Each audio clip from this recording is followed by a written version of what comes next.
अस्सलाम स्टूडेंट्स, आज हमारा नेक्स्ट टॉपिक है डिस्कवरी ऑफ न्यूट्रॉन। जैसे हम पहले पढ़ चुके हैं कि इलेक्ट्रॉन की डिस्कवरी हो चुकी थी, प्रोटॉन की डिस्कवरी भी हो चुकी थी।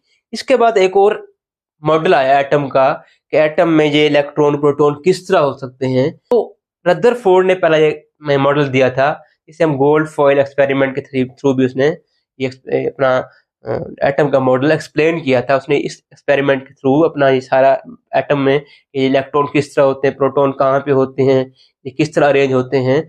तो उस रदरफोर्ड ने देखा कि सिर्फ इलेक्ट्रॉन और प्रोटॉन से एटम का मैस कंप्लीट नहीं होता, जस्टिफाइड नहीं होता।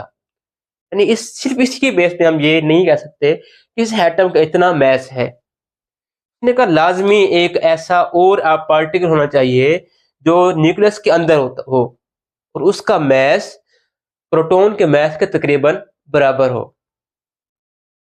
तो ये जो इसकी प्रेडिक्शन की थी वो फर्स्ट टाइम रदरफोर्ड ने ही की थी इन 1920। अब ये बात साइंटिस्ट के माइंड में थी कि ऐसा पार्टिकल भी होना चाहिए जिसका चार्ज कोई ना हो, लेकिन उसका जो मैस वो तकरीबन प्रोटॉन के मैस के बराबर हो। तो ये एक और साइंटिस्ट था, चैडविक। चैडविक ने फर्स्ट टाइम डिस्कवर किया था न्यूट्रॉन्स को इन 1932, 12 साल बाद। बुक में 33 भी आता है। 1932 में चैडविक फर्स्ट साइंटिस्ट था जिसने न्यूट्रॉन को एक्सपेरिमेंटली डिस्कवर किया। बेसिकली वो बेरिलियम टारगेट पे अल्फा पार्टिकल्स उसने बम्बार्ड किए और उसने देखा कि खास किस्म की रेज पार्टिकल्स निकल रहे हैं जिन पे चार्ज कोई नहीं है।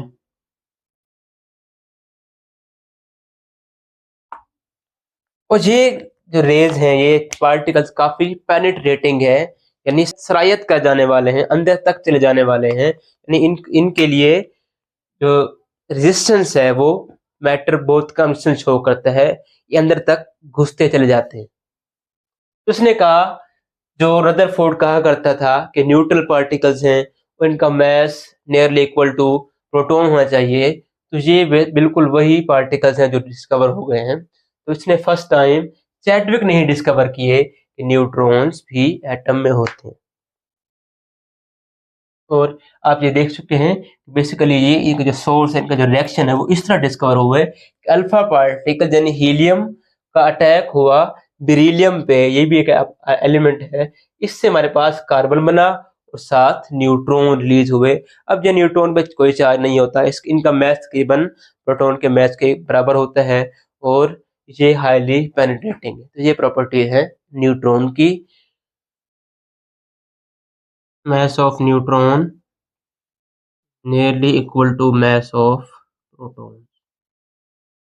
इस तरह ये बात प्रूव हो गई कि एटम में जो बेसिक पार्टिकल्स है, जो फंडामेंटल पार्टिकल्स हैं, वो इलेक्ट्रॉन है, प्रोटॉन है और न्यूट्रॉन है। यानी आपके हर किस्म के एटम में इलेक्ट्रॉन भी होगा, प्रोटॉन भी होगा, न्यूट्रॉन भी होगा, हाँ एक्सेप्ट हाइड्रोजन जो है ना हमारे पास प्रोटियम का स्टॉप है। सिर्फ उसमें प्रोटियम के केस में हमारे पास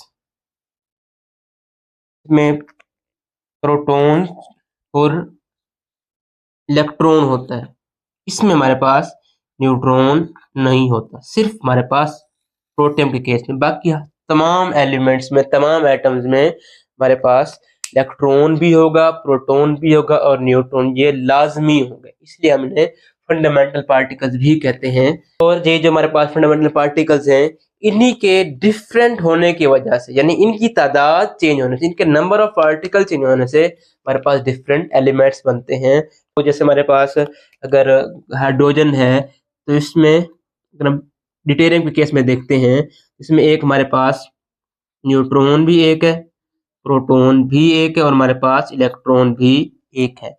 अगर ये इलेक्ट्रॉन, प्रोटॉन, न्यूट्रॉन चेंज हो जाए, सपोज हमारे पास अगर कार्बन हम लेते हैं तो इसमें प्रोटॉन 6 हो जाते हैं, न्यूट्रॉन भी 6 हो जाते हैं और इलेक्ट्रॉन भी इसमें 6 हो जाते हैं। यानी इलेक्ट्रॉन प्रोटॉन न्यूट्रॉन इसमें भी है, इसमें भी है, लेकिन डिफरेंस क्या हुआ, फर्क कहाँ पे आया कि इनकी अगर हमने तादाद चेंज कर दी तो हमारे पास एलिमेंट भी चेंज हो जाएगा, हमारे पास और एलिमेंट आ जाएगा। तो ये थे हमारे पास फंडामेंटल पार्टिकल्स, इलेक्ट्रॉन प्रोटॉन और न्यूट्रॉन। अब इसके बाद एक क्वेश्चन अराइज हुआ कि ये इलेक्ट्रॉन्स प्रोटॉन्स न्यूट्रॉन्स एटम में इनकी कौन सी लोकेशन होती है, ये किस तरह एटम में अरेंज होते हैं। तो इसके लिए एक प्रॉपर पहला मॉडल आया था रदरफोर्ड का, उसमें थोड़ी सी डिफेक्ट्स थे तो उसको इम्प्रूव करके दिया था फिर बोहर ने। तो इंशाल्लाह वो हमने अपने नेक्स्ट में पढ़ना है। अब तक के लिए सिर्फ इतना ही। अल्लाह हाफिज़।